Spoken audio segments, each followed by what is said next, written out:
વાવથરા જિલ્લાના ધણેદર તાલુકાના માવસરી પોલીસે ગેરકાયદેસર દારૂની હેરાફેરીનો પર્દાફાશ કર્યો છે।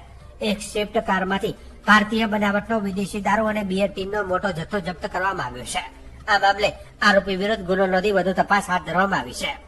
પોલીસને મળેલી બાતમીના આધારે માવસરી પોલીસ સ્ટાફે JJ05JK 7051 નંબરની સ્વિફ્ટ કારને રોકવાનો પ્રયાસ કર્યો હતો। જોકે વાહન ચાલક કાર છોડીને સ્થળ પરથી નાસી છૂટ્યો હતો। પોલીસે કારની તલાશી લેતા તેમાંથી દારૂનો જથ્થો મળી આવ્યો હતો।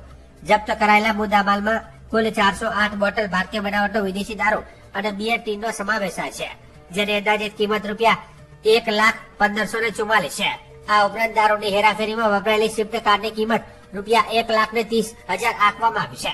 આ પોલીસે કુલ ₹4,15,44 નો મુદ્દામાલ જપ્ત કર્યો છે।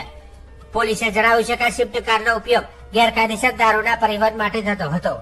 ફરાર આરોપીઓને ઝડપી પાડવા માટે પોલીસે સઘન તપાસ શરૂ કરી છે અને આસપાસના વિસ્તારોમાં દારૂની હેરાફેરી રોકવા માટે કાર્યવાહી હાથ ધરી છે।